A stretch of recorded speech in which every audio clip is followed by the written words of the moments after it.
Bonsoir, monsieur. Bonsoir, monsieur. Pardon, excusez-moi, je suis un peu perturbé. Vous dites? Oui, je voulais juste vous prévenir, monsieur, le train de 22h34 pour Bruxelles est supprimé. Et comment ça, supprimé? Il y a eu un problème technique, il ne passera pas. On vient de me prévenir, je suis désolé. Et à quelle heure est le train suivant? 6h47, monsieur. Comment ça, 6h47 demain matin? C'est bien ça, monsieur. Enfin, mais on ne supprime pas un train comme ça, j'ai besoin de ce train. Je comprends très bien, mais je ne peux rien faire. Non, mais c'est hallucinant, qu'est-ce que c'est que cette affaire de supprimer des trains?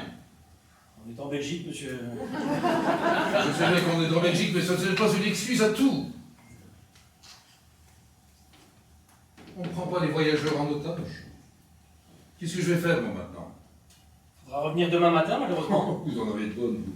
Et je vais passer la nuit où? Il n'y a pas un seul hôtel dans ce trou perdu. Vous n'avez personne ici dans le village? Non.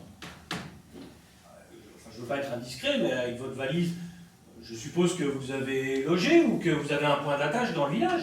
J'en avais un. Ah, bah donc vous connaissez quelqu'un ici? Où ça? Ici? Ici? Ah oui. Je venais rendre visite à une dame. Ah, bah cette dame pourra certainement vous loger jusque demain matin. Non, elle ne pourra pas. Mais si, quand elle saura que le train a été supprimé, elle va certainement proposer... Elle ne proposera rien. Oui, mais vous n'allez pas passer la nuit sur ce quai. Vous avez une autre solution? Non. Enfin, peut-être, si vous n'avez vraiment personne... Oui. Il y a une pièce dans la gare avec une douche et un lit de camp, et je m'en suis plus servi depuis que les trains de nuit ont été supprimés. C'est en désordre et un peu poussiéreux. Je vois. Non, c'est très aimable à vous, mais je préfère rester sur ce banc. Heureusement, on est en juin. Oui, 24 degrés. Belle soirée, hein? Je n'appellerai pas ça une belle soirée. À quelle heure ce train? 6h47. 6h47. Mais au fond, c'est quoi ce problème technique? Quel problème technique? Vous m'avez dit que le 22h34 avait eu un problème technique. Quel genre de problème? C'est ce qu'on appelle un accident de personne. Mais je m'en doutais, encore un tordu qui s'est servi de mon train, mais quel culot! Vous voyez ça comme ça, vous?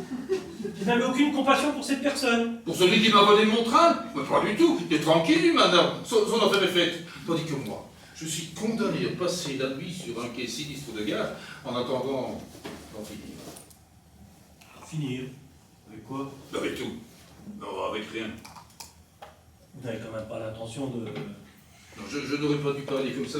Je parle toujours trop quand je suis énervé. Vous n'allez pas faire ça, pas dans ma gare. Pour ceci ou une autre. Vous m'avez dit que vous deviez absolument prendre ce train. Non, j'ai dit que j'avais besoin de ce train. Pour vous rendre à Bruxelles. Ce n'est pas ce que j'ai dit. Mais non, vous n'allez pas faire ça. Je suis sûr que vous verrez les choses autrement après une bonne nuit de sommeil.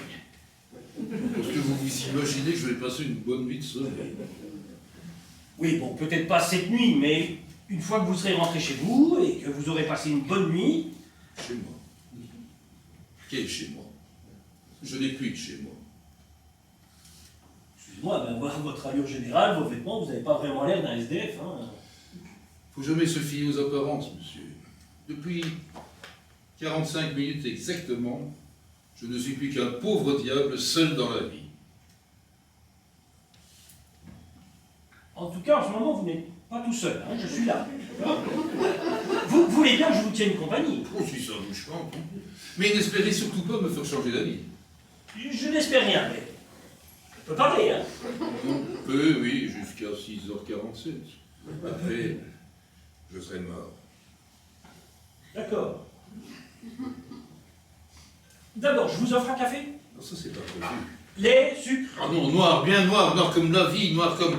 Noir. Ok, c'est noir. Non, il y a des noirs qui sont plus noirs que d'autres. Apportez-moi un café noir comme l'âme féminine. D'accord, d'accord. Je reviens tout de suite, hein.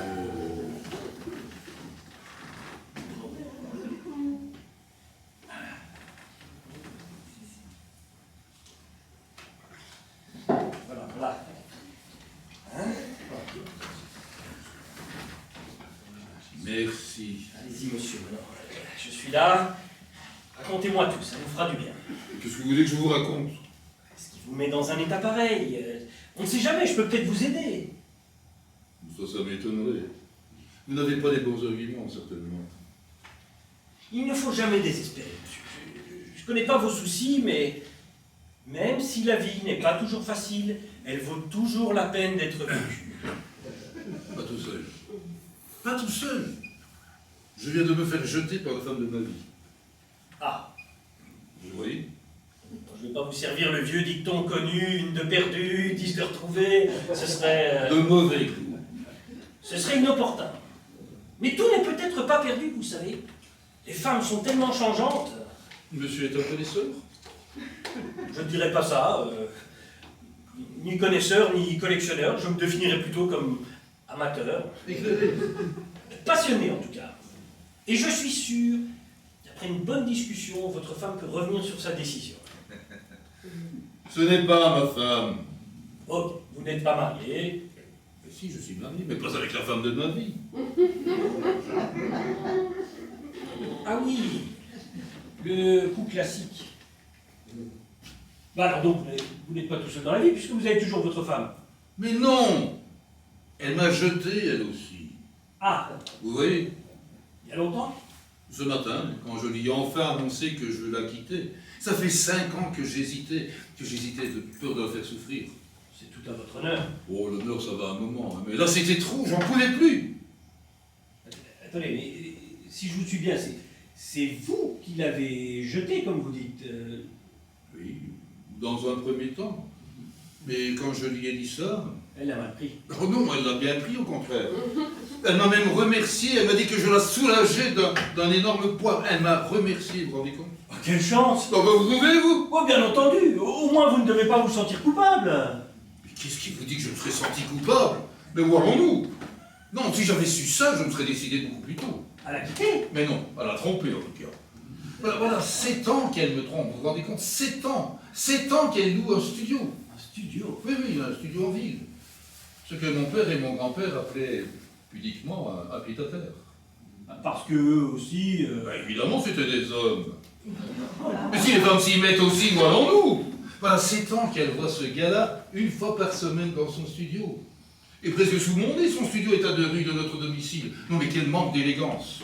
Je comprends. Ben non, vous ne comprenez pas, vous ne comprenez pas. Moi, je ne loue mon studio que depuis 5 ans seulement. Et dans un quartier beaucoup moins chic que le sien.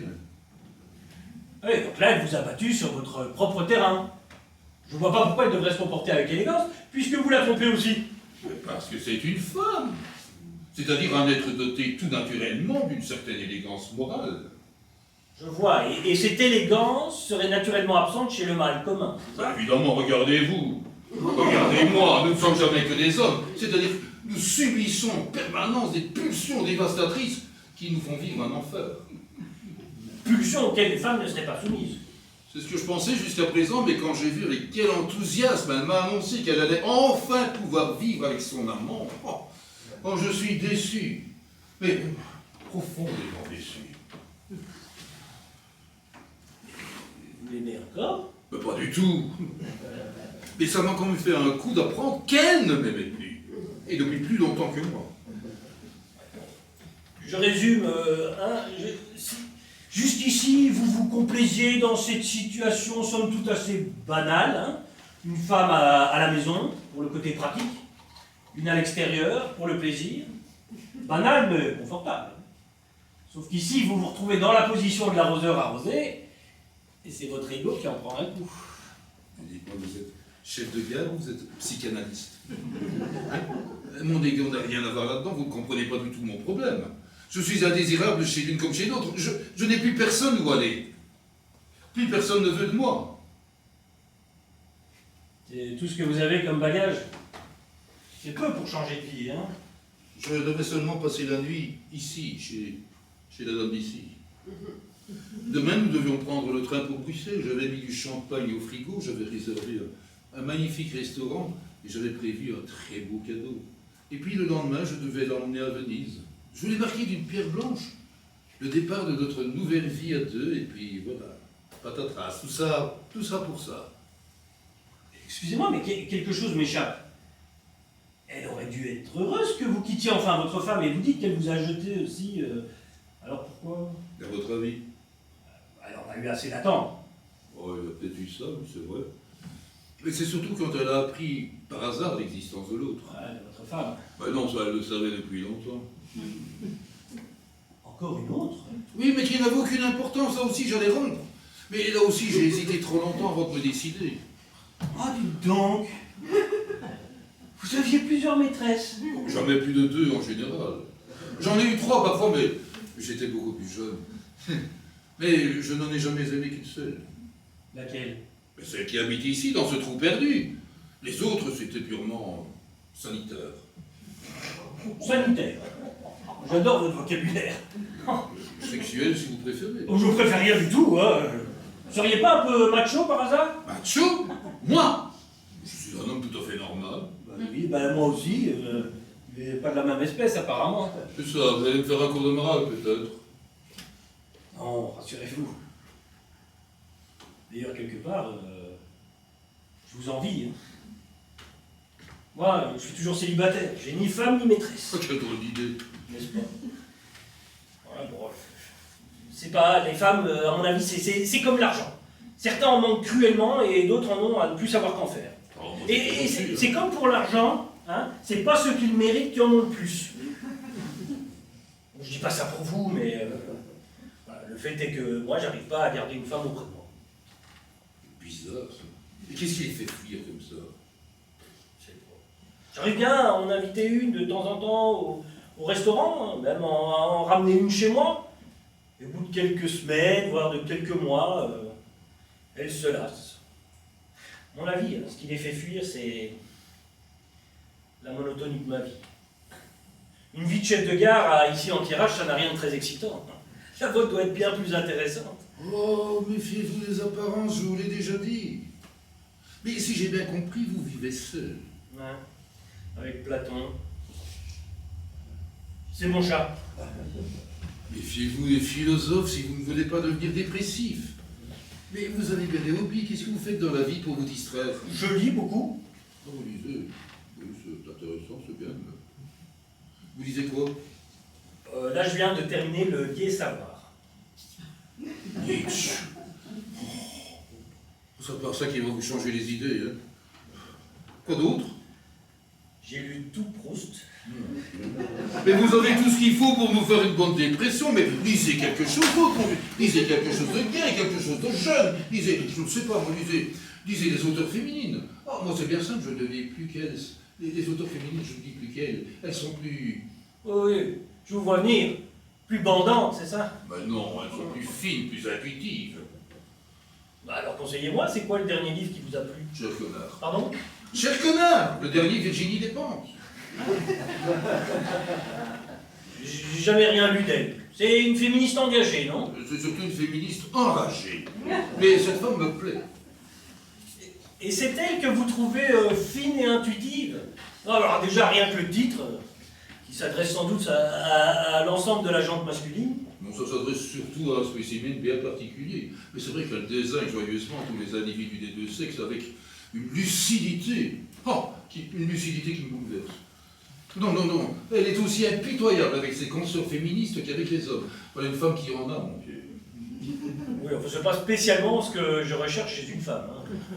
Et vous non plus, puisque vous accusez la vôtre de manquer d'élégance. Non, je croyais que vous alliez aimer les femmes plus traditionnelles. Dans la vie de tous les jours, c'est vrai, c'est moins compliqué.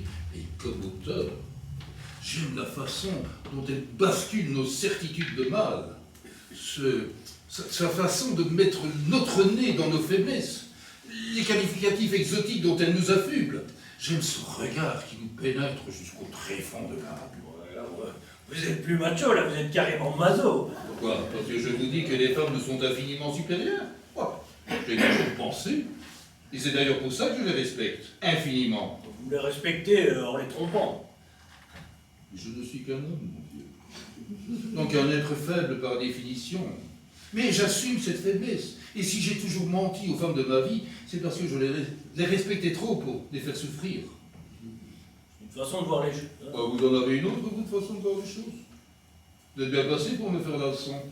Pourquoi votre vie est-elle un désert sexuel? Qu'est-ce qui cloche? Je parlerais plutôt de désert sentimental. Sentimental ou sexuel, c'est la même chose. J'imagine que vivre avec Platon n'a pas fait de vous un adepte de l'amour platonique. Oh, du moins j'espère. Non, rassurez-vous, mais je vous l'ai dit, les femmes s'ennuient avec moi. Il faut mettre un peu de piment dans leur vie, il faut les surprendre. Est-ce que vous êtes assez attentionné? Les femmes aiment beaucoup les petits cadeaux, vous savez. Je leur écris des poèmes. Bon, les poèmes, c'est pas mal, mais enfin, la poésie, c'est pas assez concret. Les femmes sont souvent beaucoup plus pragmatiques que nous. C'est très concret, la poésie. 26 lettres, des sujets, des verbes, des compléments qu'on assemble en vers, en strophes, en alexandrin. En alexandrin. Ça peut dépasser, les alexandrins, non? Vous trouvez Baudelaire dépassé, vous? Oh, certainement pas, lui, mais vous n'allez pas vous comparer à Baudelaire, tout de même. Hélas, non. En plus, lui, c'était un grand baiser. Ah non, disons qu'il concrétisait bien ses rêves. Alors, vous me conseillez quoi, alors, vous, pour être plus concret? Mais de remplacer un poème par une jolie paire de boucles d'oreilles, un petit parfum, par exemple. Mais si vous les couvrez de cadeaux, comment pouvez-vous être sûr qu'elles vous aiment, hein? Que ce ne sont pas vos cadeaux et votre argent qui les rendent amoureuses? J'avoue que je ne me suis jamais posé cette question. Vous avez toujours eu confiance en votre pouvoir de séduction. Je suppose que oui. J'aurais tort? Je ne peux pas juger, je ne suis pas une femme. Mais vous savez, vous manquez d'assurance en vous, de confiance en vous, c'est ça votre problème. Et justement, les petits cadeaux, ils vont vous donner du poids, ils vont vous donner de l'assurance. Oui, sans doute. Mais il y a quand même un petit obstacle. Lequel? Vous oubliez que c'est la SNCB qui verse mon salaire. C'est si grave que ça. Oui. Alors, je ne sais pas, moi, offrez-lui des fleurs. Un joli bouquet de roses, ça marche aussi. Il n'y a pas de fleuriste à ici en tirage. On a une boulangerie et la friterie de la gare. Et dites-moi que vous n'êtes pas gâté dans ce patelin. Non, vous oubliez la friterie. Mais offrez-lui des croissants. Le petit déjeuner au lit, ça fait toujours de l'effet.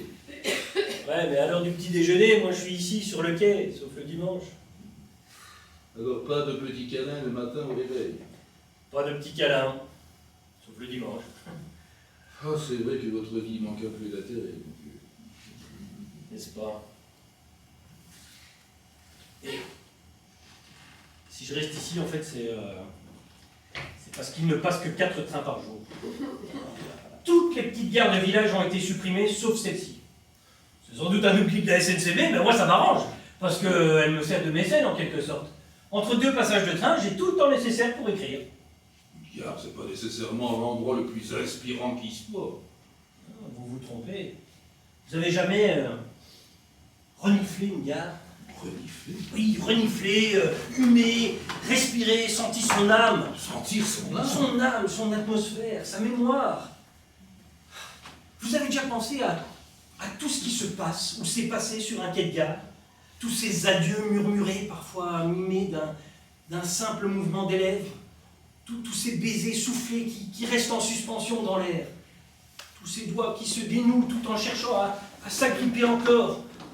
Tous ces regards qui se décrochent une fois que le train s'éloigne?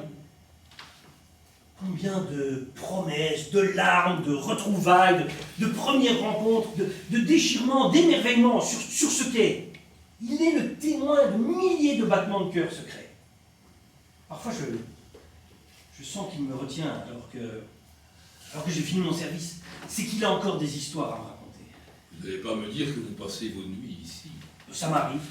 Parfois, quand la nuit est douce comme aujourd'hui, alors je reste là, à rêver sur le quai. Rêver sur un quai. Et à quoi peut-on donc bien rêver sur un quai de gare ici en Tirage?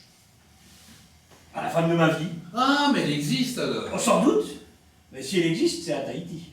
Pourquoi dire de la Tahiti? À cause de Gauguin. Vous êtes amoureux de Gauguin? Oh non, je suis pas hétérosexuel. Je suis hétérosexuel. Oh là là. Donc je suis pas amoureux de Gauguin, moi. Je suis amoureux de ses modèles. Vous voyez, la femme en robe blanche sur recueillement. Bien celle qui est couchée sur le ventre, nue. Celle qui me tourne le dos sur la sieste. Et si je compte bien, ça fait déjà 3 femmes dont vous êtes amoureux et vous me reprochez d'en avoir plusieurs. Moi, je ne fais qu'en rêver, hein. Bon, ben forcément, ce genre de fille ne court pas les rues ici en Tirage. J'accepte aussi les seconds choix. Et c'est moi que vous traitez de macho? Non, c'est pas ce que je voulais dire. Toutes les femmes que vous avez eues, elles étaient conformes à votre idéal féminin? Toutes, non. Quelques-unes sans doute, mais toutes, non, certainement pas. Mais ça vaut la peine d'essayer, mon vieux. Prenez un avion, allez à Tahiti, allez vers le concret. C'est pas mal, Tahiti, j'y suis déjà allé. Ah oui, j'y suis déjà allé, j'en ai gardé un souvenir plutôt agréable. Et si vous n'êtes pas trop maladroit, vous arriverez bien à nous ramener une jolie fleur des îles. J'y ai déjà pensé, vous savez. J'ai pas envie de confronter mon rêve à la réalité et de le voir s'effriter en lambeaux comme tous les rêves. Alors je préfère rester ici à rêver devant un tableau de Gauguin. J'en ai mis un dans mon bureau. Une reproduction, bien sûr. J'aime Van Gogh aussi. Mais bon, il faut reconnaître que ces paysannes sont nettement moins sexy que les polynésiennes. Hein. Van Gogh, un fou qui s'est tranché une oreille pour l'offrir à une prostituée. Bah ouais. Ça a la gueule, non? Bah vous trouvez? Vous feriez ça, vous? Non. Bon, ben, moi, quand j'aime, je me donne entièrement, pas en pièces détachées. Mais je trouve que le geste a de la gueule. Abandonner une partie de soi à la femme qu'on aime, quelle preuve d'amour. Attendant, c'était quand même qu'une oreille. Ouais, il aurait pu lui offrir autre chose. Non, je dirais un bijou, un parfum. Mais une oreille, c'est plus... comment dire, c'est plus... C'est moins cher. Oui, mais c'est beaucoup plus riche. Plus riche? Plus riche de signification, plus parlant. Plus parlant. Une oreille. C'est comme s'il lui avait dit « Voilà une partie de moi dont je me sépare pour toujours. Elle n'écoutera plus d'autres voix que la tienne. Elle n'entendra plus d'autres mots que les tiens. » Vous êtes bigrement romantique, monsieur.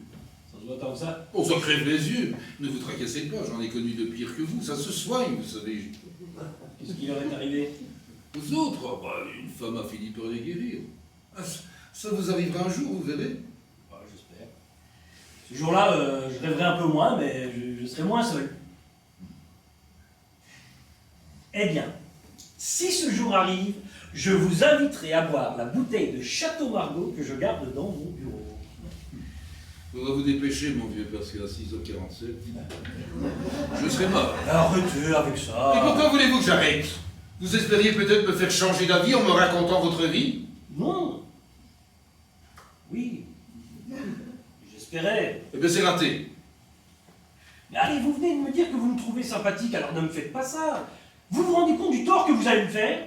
Oui, et je peux vous dire aussi que je ne peux pas vous promettre de ne rien salir. Arrêtez avec cet humour noir. Non, mais c'est pour le coup que la SNCB va se souvenir de l'existence de cette gare. Vous serez responsable de la disparition d'une des dernières gares du village. Une gare qui mériterait d'entrer au patrimoine mondial de l'UNESCO. C'est un acte de vandalisme que vous allez commettre. Eh bien, désolé, ma décision est prise. Et c'est pas tout. Parce que si la gare disparaît et que je perds mon emploi, je perdrai aussi mon mécène et peut-être mon inspiration. Je serai responsable de la mort d'un poète. Vous avez raison, je serai responsable de la mort d'un illustre poète que personne ne connaît. Mais enfin, mon vieux, si vous perdez votre job, ce sera l'occasion de prendre votre destinée en main et de foutre le camp à Tahiti. Ce n'est pas à vous de décider si je pars ou non. Quant à votre idée fixe, allez, vous pourriez au moins reconsidérer la question. Puis 6h47, c'est pas une heure pour mourir, ça. Vous pourriez attendre le train suivant. Oh, il n'est pas question, il n'en est pas question. Il n'est pas question que je subisse un nouveau caprice de la SNCB. Ah, si le 22h34 n'avait pas été supprimé, à l'heure actuelle, je serais mort. Donc, j'attendrai 6h47 pour mourir. Voilà, c'est dit. C'est comme ça. Vous avez vraiment une bouteille de Château Margaux dans votre bureau? Oui. C'est un voyageur qui m'en a fait cadeau. Il était négociant en vin. Je lui avais rendu service et il a voulu me remercier. Ça peut être faire mes services. J'avais réussi à coincer sa maîtresse dans les toilettes pendant 20 minutes en lui faisant croire que la porte était défectueuse. Il fallait absolument qu'elle rate le train qu'elle voulait prendre. Et pourquoi n'en pouvait-elle pas monter dans ce train? Mais parce qu'il était dedans, avec sa femme et ses enfants, et qu'elle ne savait pas qu'il était marié. Ah, je comprends le désarroi de ce pauvre homme. Ah non, ça valait bien un Château Margaux. D'autant plus que la dame en question, elle a cru que je voulais la harceler sexuellement dans les toilettes. Elle a envoyé une plainte à la SNCB. Et vous avez eu des ennuis? Non. Si la SNCB devait traiter toutes les plaintes qu'on lui envoie, il faudrait qu'elle engage du personnel en plus. Donc, l'affaire s'est terminée et vous avez fait une bonne affaire. Ouais. Je la garde pour une grande occasion. Une grande occasion, oui. Parce que la dernière nuit de désespérer, c'est pas une grande occasion. Mais pourquoi vous voulez vous désespérer pour une femme? Toutes les femmes que j'ai aimées, elles m'ont quitté. Je me suis pas suicidé pour autant. Hein. Et de nous deux, pourtant, le romantique, c'est moi. Mais je ne veux pas me désespérer. On n'est pas maître de son désespoir. C'est la femme de ma vie, je vous l'ai dit.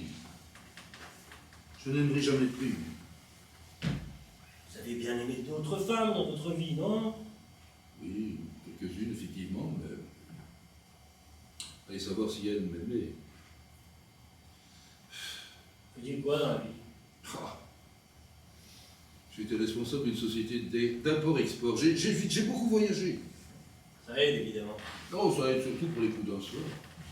Mais vous savez, les voyages en première, les palaces, les grands restaurants, les jolis secrétaires dévoués, on finit par s'enlacer. Parce que les secrétaires sont toujours jolis et dévoués. Bon, disons que je les ai engagés souvent en fonction de ces critères. Oui, j'avais bien compris. Ouais. Et vous avez bien aimé d'autres femmes, à part lycéenne. À part quoi? Lycéenne? La dame d'ici? Ah, ici? Oui. Oui, quelques-unes, mais allez savoir si elle est belle. Je commence à me poser des questions, vous savez. Vous voyez le résultat, je suis indésirable chez l'une comme chez l'autre. Je ne peux même pas rentrer chez moi, j'ai rendu les clés à ma femme, l'appartement lui appartient. Je suis devenu un véritable SDF. Vous m'avez dit que vous avez toujours un studio à Bruxelles, j'en disais pas. J'ai toujours mon studio à Bruxelles, oui, un appartement à Knokke-le-Zout et un autre à Paris, mais vide tout ça. Vide, désespérément vide, et je ne peux pas vivre seul. J'ai besoin le matin, quand je m'éveille, de tendre la main à la rencontre de la douceur d'un grain de peau. J'ai besoin de l'odeur d'un corps chaud. J'ai besoin de passer mes doigts dans une chevelure. J'ai besoin d'une respiration légère à côté de moi avant de m'endormir. J'ai besoin d'une odeur de pâtisserie dans la cuisine. J'ai besoin de la fraîcheur d'une main sur mon front lorsque je suis malade, d'un regard tendre posé sur moi, d'une voix douce qui viendrait chasser mes cauchemars.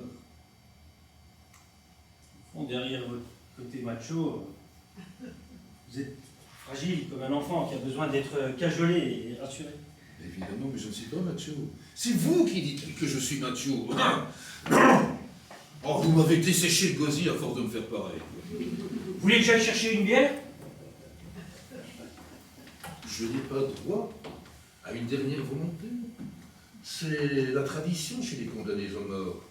Arrêtez de vous apitoyer sur votre sort. Personne ne vous a condamné que je sache. Et si cette femme m'a condamné à mort, vous le savez très bien, je vous l'ai dit. Donc vous me devez une dernière volonté. Pourquoi moi? Oh, bah parce que si vous ne le faites pas, mon vieux, vous allez passer le restant de votre vie rongé par le remords.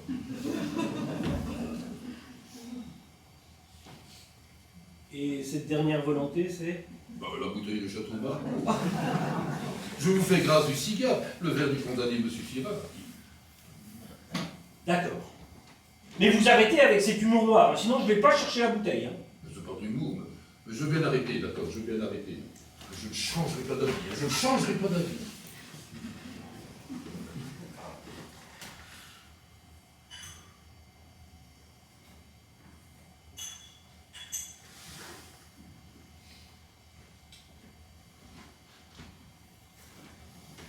Oh, oh, oh, oh.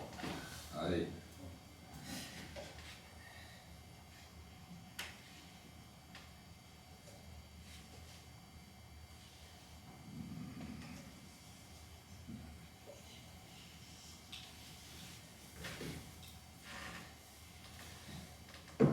Hein?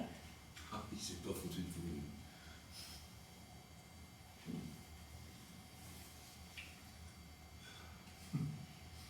Dites-moi, vous connaissez la différence entre un grand cru et une jolie femme? Et toujours? Un grand cru qui a toujours ses promesses. C'est vrai. Et je vous ai pas demandé, vous avez des enfants? Non, malheureusement, je n'en ai pas. Ma femme en voulait, mais pas tout de suite. Elle voulait d'abord profiter de la vie, s'amuser, sortir, voyager, sans devoir s'enfermer avec des mouflets, comme elle disait. Et puis quand elle s'est décidée, moi j'étais plus sûr de vouloir en faire avec elle. Et vous? Oh. J'aurais bien voulu, mais ouais, j'ai jamais rencontré la mère. Oh, vous la trouverez un jour. Bah, qui sait ce que le destin décidera. Vous qui êtes habitué au luxe, pourquoi vous voyagez en train? Vous seriez venu en voiture, vous ne seriez pas bêtement bloqué ici. Mais d'abord, je ne suis pas bêtement bloqué ici, et si j'étais venu en voiture, je n'aurais jamais eu l'occasion de faire la rencontre de cette bouteille de vin. Non. Écoutez, pourquoi je voyage en train? Je ne l'ai jamais dit à personne, mais à vous, au vu des circonstances, je peux bien l'avouer. J'ai toujours rêvé d'être chef de village.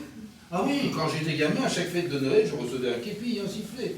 J'ai joué au train électrique jusqu'à un âge avancé, et au risque d'être ridicule, je vous avoue que ça m'arrive encore à rêver aujourd'hui. Je ne sais pas si c'est plus ridicule que de se croire capable de ramener une magnifique vainée à ici en tirage. Je comprends votre problème, mais je compatis. La drague est devenue très compliquée pour nous les mecs aujourd'hui. La moindre tentative d'approche est très compliquée, très dangereuse. La moindre allusion, le moindre geste esquissé, et boum, on se retrouve au tribunal. Il nous sera bientôt interdit de sourire à une femme. Et les médias nous font tous passer pour des monstres libidineux. Mais vous trouvez toujours des secrétaires jolis et dévoués. Oh, de moins en moins. La dernière que j'avais engagée m'avait déjà fait remarquer qu'elle connaissait un bon avocat au cas où. Ce qui ne m'empêchait pas de piquer sa crise de nerfs si j'oubliais de lui offrir des fleurs à la fête des secrétaires. Allez comprendre tout ça. En effet. Et pourtant, vous appréciez le genre de manifeste de Madame Despentes. Ça fait partie de mes contradictions. Vous n'avez pas de contradiction, vous? Si, je suis un être humain. Et de sexe masculin. Deux bonnes raisons d'être pétri de contradictions. Ah, parce que les femmes n'en ont pas. Ben non, elles sont beaucoup plus rigoureuses, beaucoup plus réalistes que nous. Vous les idéalisez un peu, non? Écoutez, mon vieux, il y en a qui mettent Dieu sur un piédestal. D'autres y mettent l'art, le fric. Moi, j'y mets la femme. Toutes les femmes? Toutes les femmes. Elles ont toutes un petit quelque chose qui fait qu'elles le méritent. Disons que je vénère la femme et je la mets sur son piédestal telle qu'elle est, avec sa frivolité, ses caprices, sa vanité, et tout le reste. Tandis que vous vénérez une image que vous faites d'elle. Une icône, un tableau, un rêve. Un rêve que vous n'osez pas toucher du doigt de peur qu'il ne se brise. Je l'ai touché un jour, au musée d'Orsay. Je me suis fait virer par le gardien. Eh bien, vous voyez, elle reste votre éternelle, inaccessible étoile, votre Graal. Non mais foutez le camp à Tahiti, mon vieux, concrétisez votre rêve, allez vers le concret, ou alors continuez à vous lamenter sur vos échecs, et écrivez, je ne sais pas, moi, écrivez une ode à la femme. Une ode? Une ode, oui. Puisque vous vous dites poète. C'est fait. C'est fait.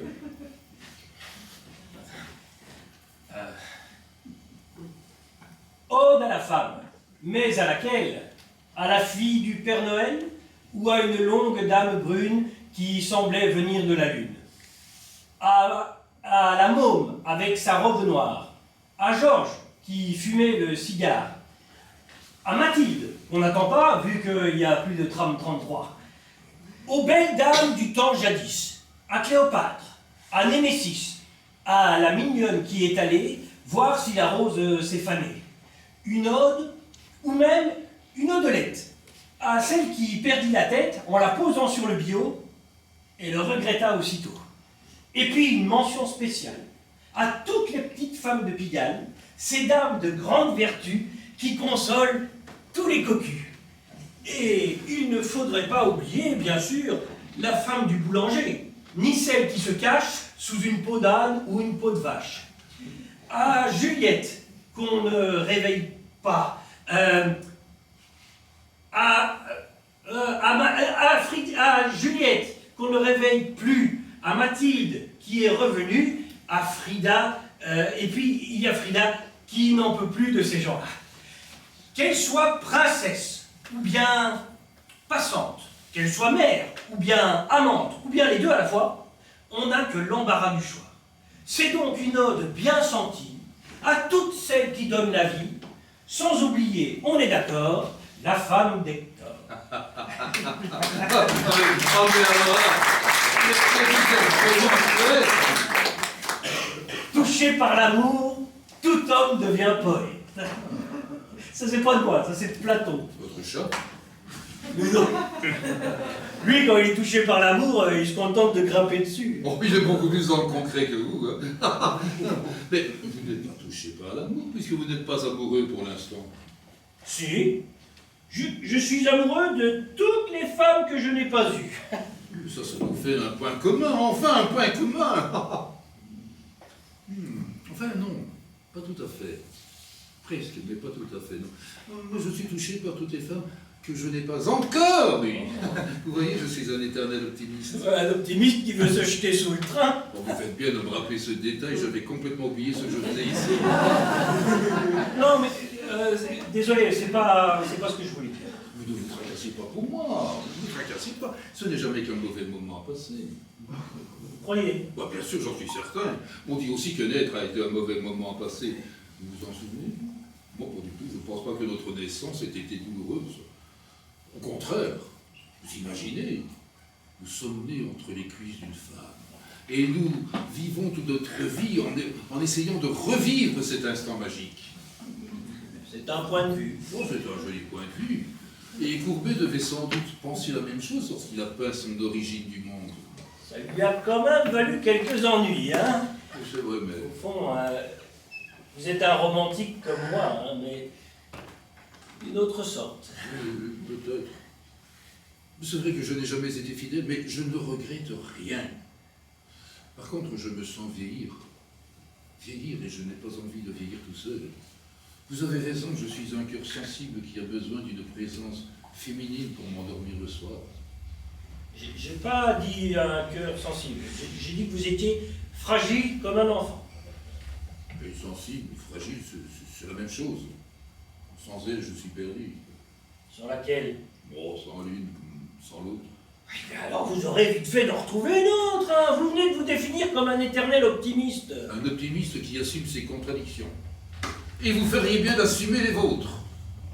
Quelle contradiction? Enfin, vous passez votre vie à rêver devant les tableaux de Gauguin. Vous écrivez des poèmes à la gloire de toutes les femmes que vous n'aurez jamais, et vous refusez de prendre l'avion pour partir à Tahiti et pour concrétiser votre rêve. Je le ferai un jour. Ah bah ce jour-là, il sera trop tard, mon Dieu. Regardez-moi, j'ai tardé trop longtemps. Regardez le résultat. Non, non. Dépêchez-vous, mon Dieu, le temps passe vite. D'ailleurs, quelle heure est-il? Bientôt minuit, pourquoi? Parce que nous allons avoir un problème. Quel problème? La bouteille est vide. Ah oui, mais ça, désolé, j'en avais qu'une. Non, bah, à ce prix-là, je peux comprendre. Mais vous n'avez rien d'autre? La friterie de la gare est ouverte jusque minuit. Je peux vite aller nous chercher 2 bières. Ne vous dérangez pas pour 2 bières. Non, prenez-en 4, 6, 8, 10, 20. On doit tenir le coup jusqu'à 6h47. Tenez, prenez ma carte Gold. Il ne prend que le liquide. Je reviens tout de suite. N'importe quel liquide. Il n'y a plus personne qui paye avec du liquide. Le liquide, ça se gros. Il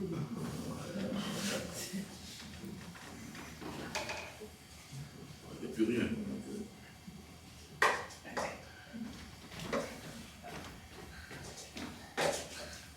Oh. C'est du fiotte, marchand de frites. Ouais.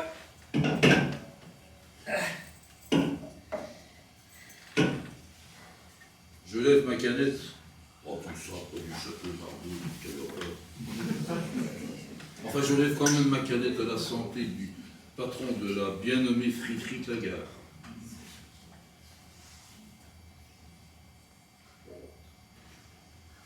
Et vous avez de la chance d'avoir un du baraque à frites dans ce parti. Voilà quelque chose qui se trouve de moins en moins, même dans les grandes villes. Et pourtant, c'est une tradition bien belge. Le patron est camerounais. Non. C'est le frère du curé de la paroisse. Ils se sont installés dans le village il y a 5 ans. Et leur sœur a repris la boulangerie avec son mari. Eh ben, ils ont bien fait de s'installer ici, sans vous, pas de croissant le matin au petit déjeuner. Ni de messe du dimanche. Ça, mais ça m'appelle un souvenir lointain, très, très éloigné. Ah, presque évaporé. Un bon souvenir. Oh, délicieux. Ma première fois. Ma toute première fois. Quel rapport avec la friterie? Elle était camerounaise. Nous étions en Rito. En Rito? Vous avez commencé tard. Oh, mais je me suis bien rattrapé par la suite. Elle était jolie? Ben, évidemment qu'elle était jolie, enfin, quelle question. Enfin, je me souviens pas bien des traits de son visage. Je suppose qu'elle était jolie, mais par contre, je me souviens bien de son prénom. Elle s'appelait Grâce. Vous vous souvenez de son prénom, mais pas de son physique. Ça vous ressemble pas, ça? Ben, c'est comme ça. On se donnait rendez-vous sur la place du village, toujours sur le même banc. C'est arrivé 3 fois peut-être, et puis la vie a fait que... Quoi? La vie a fait ce qu'elle fait le mieux. Elle nous a séparés. La vie est une pétasse, vous savez, une sacrée pétasse. Elle adore séparer les gens, vous n'avez jamais remarqué ça? La vie est une pétasse qui envoie la casse, des petits cœurs qui s'embrassent sur les bancs de la place. Ils rêvent de grands espaces en attendant que passe leur jeunesse fugace. Sans que le temps fracasse et que le temps fracasse tous ces moments de grâce, dont seul reste une trace sur les bancs de la place. Dans la vie, tout s'efface, tout passe, tout casse, tout lasse. Et capitaine fracasse à ce bon vieux fantomas. Nos souvenirs s'entassent jusqu'au moment, hélas, où la mémoire trépasse et on voit enfoui sous la glace de l'oubli dégueulasse. Des petits cœurs qui s'embrassent sur les bancs de place.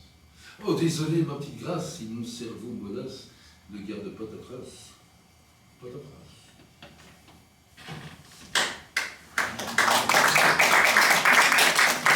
C'est de qui, ça? Ben, c'est de moi.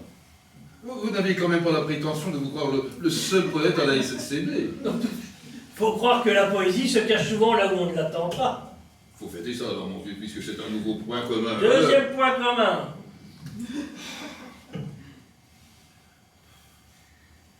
Oh, vous faites ça. Comment? Et si on se tutoyait? Ah, ça c'est vrai que... Faut m'en demander, oui. Ah, Écoute, moi c'est Pierre. Moi c'est Pierre, oui, c'est mon père qui avait choisi son prénom. Ouais. Un vrai coup d'épée dans l'eau, là. bon, c'est pas mal, Pierre. Moi, ma mère, elle s'est bien plantée en choisissant mon prénom. Hein. Je m'appelle Aimé.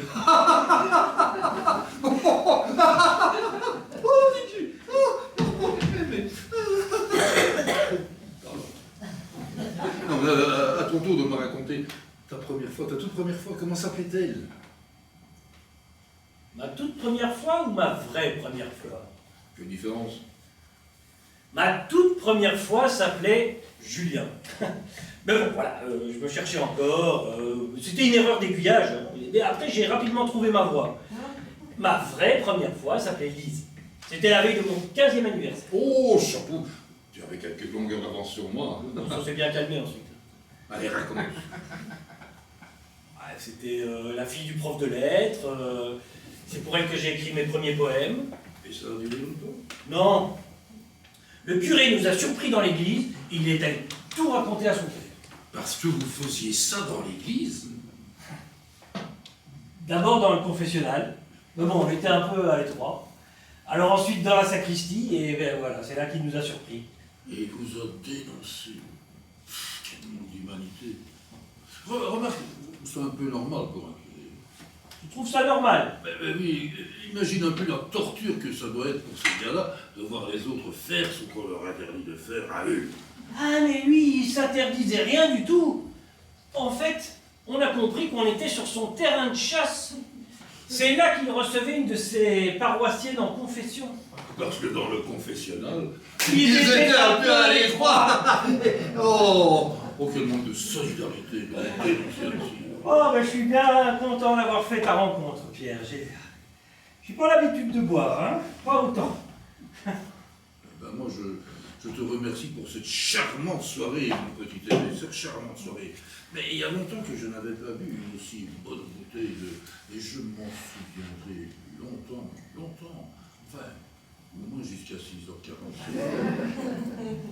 T'es toujours décidé. Ah ben, plus que jamais.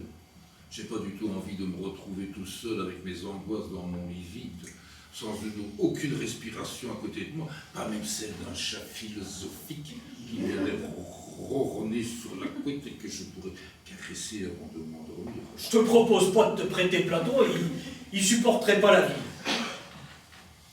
Et c'est quoi qui t'angoisse comme ça? Vieillir? Ouais, oui, un peu de ça, c'est vrai, mais je peux te dire à toi ce qui m'angoisse vraiment. C'est qu'un jour ou l'autre, je ferai l'amour pour la dernière fois sans le savoir. Tu peux développer? Un jour ou l'autre, toi comme moi, comme n'importe qui, je ferai l'amour pour la dernière fois, vrai ou faux? Oui, vrai. Mais ce jour-là, quand je ferai l'amour pour la dernière fois, je ne saurai pas que c'est la dernière fois. Vrai ou faux? Vrai, sauf si... Sauf si quoi? Sauf si nous sommes condamnés à mort et que, au lieu d'une bouteille de Château Margaux, nous ayons demandé à nous envoyer en l'air une dernière fois. Ah, d'accord. Et à condition que ce soit autorisé par le règlement pénitentiaire. Et d'accord. Sauf si nous sommes hospitalisés en soins palliatifs et qu'une infirmière, jolie et dévouée comme une secrétaire, soit prise de compassion et décide de nous offrir ce dernier plaisir avant le grand saut. Et à condition qu'elle ait quelques ampoules de Viagra tout là-bas. D'accord. Sauf si, avant de nous jeter sous le train, nous partions à la recherche d'une belle inconnue pour rendre un ultime hommage à l'objet de tous nos désirs. D'accord. Et à condition d'accepter que le risque que notre mémoire soit entachée à tout jamais d'une dernière accusation de harcèlement sexuel. D'accord, mais... D'accord, mais... hormis ces trois cas improbables, et quelques autres extrêmes tout autant, mais nous ne saurons pas que c'est la dernière fois. Vrai ou faux? Vrai. Tiens, prends mon exemple, par exemple, mon petit aimé. J'ai fait l'amour il y a 15 jours. Le jeudi 24 mai à 23h30, très exactement.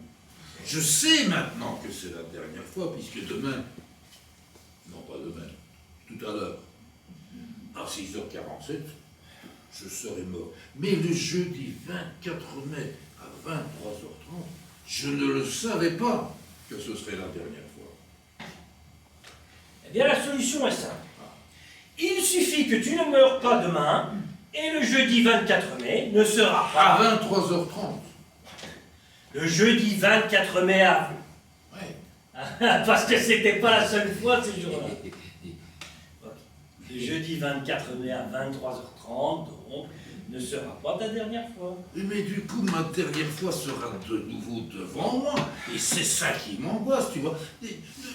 Nous serons tous dans le même cas. Un jour ou l'autre, nous ferons l'amour pour la dernière fois et nous ne le saurons pas. Et ça, personne n'y a jamais pensé. Je ne vois pas pourquoi on devrait y penser. Mais réfléchis un peu, mon petit aimé.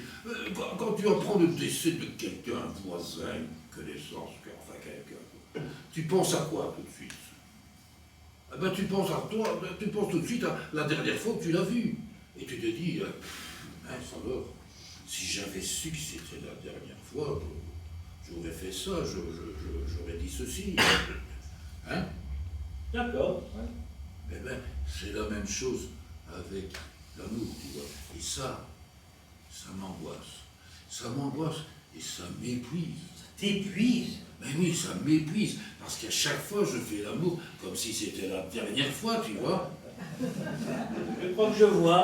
J'en ai d'ailleurs parlé à mon psy la semaine dernière. Tu as bien fait. Ah oui, et il m'a dit qu'il n'y avait jamais pensé non plus. Ça m'étonne pas. Mais il m'a dit qu'il allait y réfléchir. Seulement, je ne connaîtrais pas ses conclusions puisque je serais mort. Et la mort, ça t'angoisse pas? Mais pas du tout, au contraire, et pour une bonne raison. Tu la vois comment, toi, la mort? Oh, moi je préfère pas la voir. Ah bah t'as tort, mon vieux. T'as déjà réfléchi au nom qu'on lui donne? Oh non. Mais la mort, la fauche faucheuse, la Camargue. La Camargue! Ah oui. La Camargue! Le grand Georges! La Camargue qui ne m'avait jamais pardonné d'avoir semé des fleurs dans les trous de son nez me poursuit d'un zèle imbécile. Et tu vois, le grand Georges, il s'en moquait aussi, mais enfin, tous ces noms qu'on lui donne, la mort, la faucheuse, la Camargue, qu'est-ce qu'ils ont tous en commun, mon petit aimé? C'est rien. Ils sont féminins. Et alors? Alors ça veut dire que la mort est une femme. Et tu trouves vraiment sinistre, toi, de mourir dans les bras d'une femme?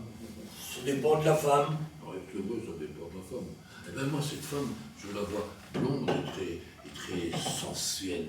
Oui, d'habitude, on la voit plutôt avec une tête de mort, une fourche et une cape noire. Ah ben, ça, c'est un déguisement, mais c'est quand elle te prend dans ses bras qu'elle te dévoile tous ses charmes. Et là, je suis sûr qu'elle est blonde, sensuelle et féline.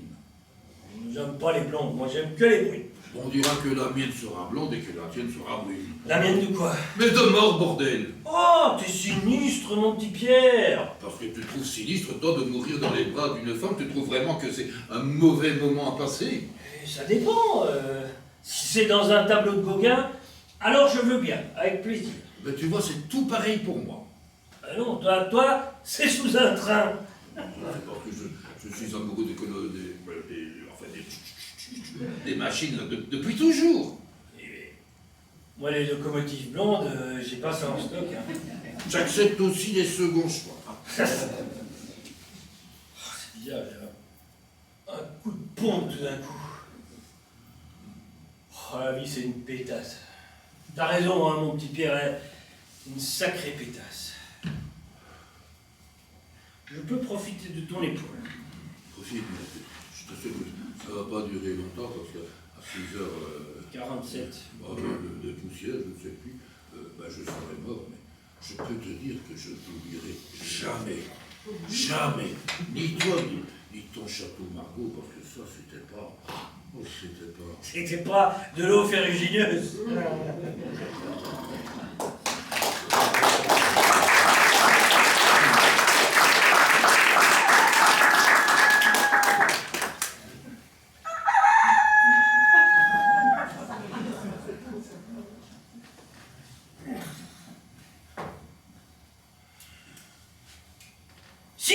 Pierre, réveille-toi,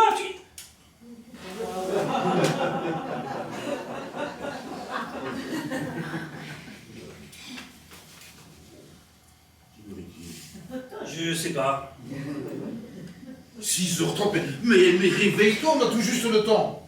Je suis réveillé, Le temps de quoi? Écoute, il m'est arrivé une idée géniale en dormant. Je me demande même comment j'ai fait pour ne pas y penser plus tôt. Écoute, on va échanger nos vies et rêver nos rêves. Et vivre nos rêves. On va quoi? On va tailler, donne-moi ton képi, ton sifflet, dépêche-toi, on n'a pas que ça à faire. Voilà, tu vois, ma tête n'est pas plus grosse que la tienne. Je vois, mais qu'est-ce que tu veux? Écoute, on va vivre nos rêves pendant un mois. Ça devrait suffire. Écoute, voilà la clé de mon studio à Bruxelles. Ah ouais. Et voilà une carte de crédit. Attends. Non, pas celle-là. Celle-là non plus. Non. Attends, mais j'ai pas besoin de ta carte, Pierre, tu me prends pour qui? Pour un poète trop chichement payé par la SNCB, je veux simplement réparer une injustice. Écoute, tu vas prendre le train pour Bruxelles, et dans le studio, tu trouveras tout ce qu'il faut pour être un peu plus présentable. Parce que je suis pas présentable? Non, enfin si, mais pas pour ce que tu vas faire. Avec cette carte de crédit, tu vas t'acheter un aller-retour pour les îles de Polynésie. Alors, en un mois, tu devrais pouvoir trouver, rencontrer et séduire la femme de ta vie. Et si t'es pas trop maladroit, il ne restera plus qu'à acheter un deuxième billet pour le retour. Bien sûr, c'est ça. Et toi, pendant ce temps-là, tu vas jouer au chef de gare. C'est bien ça ton idée géniale? Mais écoute, laisse-moi finir.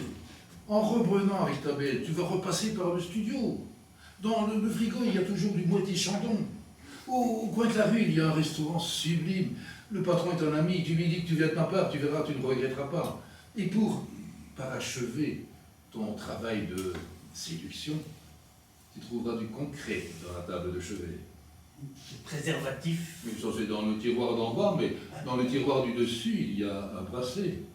Et j'espère que sa destinataire en vaut la peine, parce que ce bracelet vient de chez un diamantaire en Versoix. De mieux en mieux. Ah, mais j'en ai rien à faire du bracelet, ni du reste. Redescends sur terre, Pierre. Mais je suis bien sur terre, c'est hier que je n'y étais pas. Aujourd'hui, j'ai les deux pieds bien plantés. Écoute, on va échanger de vie pendant un mois. Pendant un mois, j'endosserai ton uniforme et ta fonction. 4 trains sifflés par jour, sauf le dimanche. C'est quand même pas le Pérou. Je dormirai sur ton lit de camp. Je me nourrirai à la friterie de la gare. Ça me changera des palaces et des grands restaurants. Petite cure de sobriété qui ne me fera pas de mal. Tu perds la tête, Pierre. T'es prêt à faire tout ça pour réaliser ton rêve de gosse? Siffler le départ de train pendant un mois? Mais laisse-moi finir dans une pipe. La femme de ma vie, tu sais, cette garce qui m'a jeté, mais qui reste la femme de ma vie. Eh bien, cette garce a l'habitude d'aller voir sa vieille maman 1 ou 2 fois par mois, en train. Tu comprends, en train. Alors fatalement, je la verrai un jour sur ce quai. Elle ne pourra pas m'éviter, je pourrai sauter dans son train, et j'aurai toute la durée du trajet pour tenter de la reconquérir. Enfin, rien ne dit que tu réussiras, Pierre. Et moi non plus. Et si ça rate, hein? Et si tout rate? Nous aurons vécu notre rêve pendant 30 jours. Dans ce cas-là, tu ne te suicideras plus? Il faut voir, tu vois. Ça dépendra de la suite, et puis... il y aura toujours des trains de 6h47. Enfin, Pierre, je ne peux pas m'absenter comme ça. Je risque mon emploi. Mais tu m'as dit toi-même que la SNCB avait oublié l'existence de cette gare et par conséquent ton existence elle-même. Écoute-moi, c'est vite passé. Si un voyageur m'interroge, je lui répondrai que je te remplace tout simplement. Et je te promets, si tu le veux, je te promets de m'occuper de Platon. J'irai lui servir son banquet tous les soirs. Platon a l'habitude d'aller manger chez Socrate quand je suis pas là. C'est le chat de la voisine. Non, mais de toute façon, écoute, je peux pas partir comme ça. J'ai pas ma brosse à gants, j'ai pas mon pyjama. Mais tu trouveras tout ce qu'il faut dans le studio. Écoute, les slips de bain pour Tahiti sont dans la commode et tu trouveras une valise dans le dressing. Mais en admettant que j'accepte ta proposition, ce qui n'est pas encore le cas, et en admettant que ton stratagème fonctionne, non, ça, je ne toucherai pas au champagne ni au bracelet. Ils sont destinés à la femme de ta vie. Mais ça, elle n'y aura plus droit. Elle n'y aura plus droit, ce sera sa punition. Sa punition pour l'enfer qu'elle m'a fait vivre pendant toute une nuit. Un enfer arrosé de Château Margaux, c'est pas tout à fait un enfer. Hein. C'est vrai, tu as raison, ma femme. Mais enfin, je suis revenu 6h40. Mais écoute, le temps passe tellement vite. La vie est une pétasse, mais elle passe en plus à la vitesse d'un TGV. Et un soir, on se retrouve sur un quai avec la tête pleine de rêves jamais réalisés, de trains qu'on n'a jamais osé prendre. Tu verras, tu auras bientôt mon âge. D'accord. D'accord? D'accord, je suis peut-être devenu fou, mais je veux pas avoir ta mort sur la conscience, alors oui, d'accord, je veux bien me laisser entraîner dans cette folie. J'espère que je vais pas le regretter. Hein. Mais merci, mon ami, mais tu ne le regretteras pas, j'en suis sûr. Merci, mais je te rembourserai. Hein. Mais il n'en est pas question. Et ton studio, c'est où? Mon studio, je vais te donner l'adresse, attends. Attends, si je retrouve. Voilà, un bic. Un bic n'est plus de bic. Si, le voilà. Oh.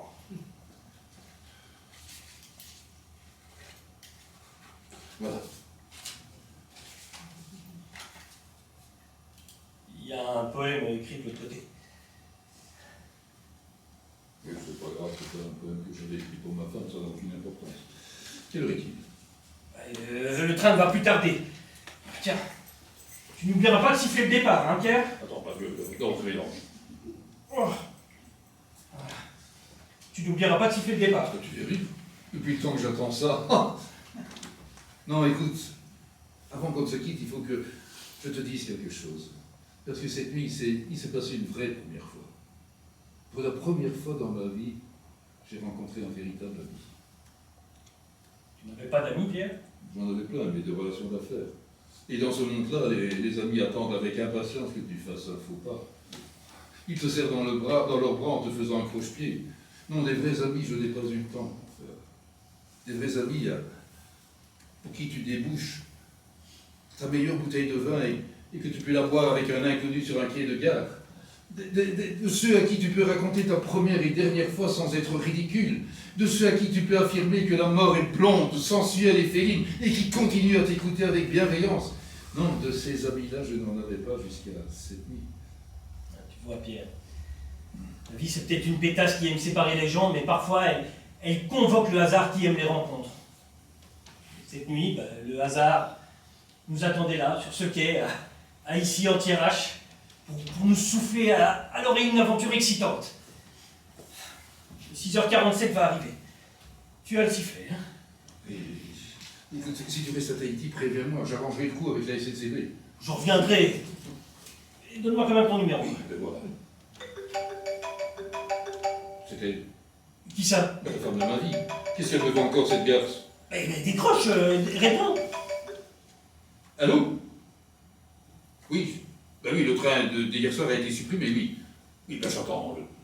Ben, où veux-tu que je sois? Je suis là où tu m'as envoyé, je suis à la gare. Oui, j'attends le train suivant. Comment? Tu veux que je te pardonne? Elle me dit qu'elle s'excuse. Elle me dit qu'elle m'aime. Comment dis-tu? Tu vas prendre ce train? Tu arrives? Elle arrive. Elle a raccroché.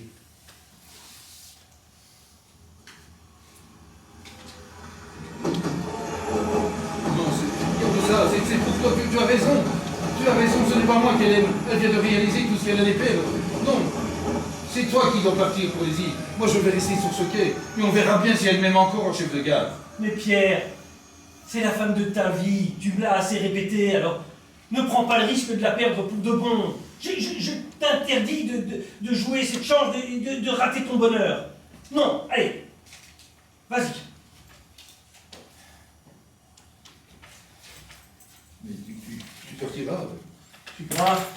Moi, j'aurais rêvé pendant 17 minutes. Même pas. 10 minutes, plutôt plus. C'est pas assez, mais... Écoute, je partirai à Tahiti, d'accord? J'ai quelques semaines de vacances, j'ai des économies, je vais le faire. C'est toi qui m'as donné le déclic. Regarde, c'est elle là-bas, c'est elle. Regarde, elle est montée dans le train. Allez, vas-y. Vas-y, fonce. Mais tu partiras. Promets-moi de partir pour les îles. Je te le promets, c'est juré. Promis, je t'en donne ma parole. Allez, monte. Aimé!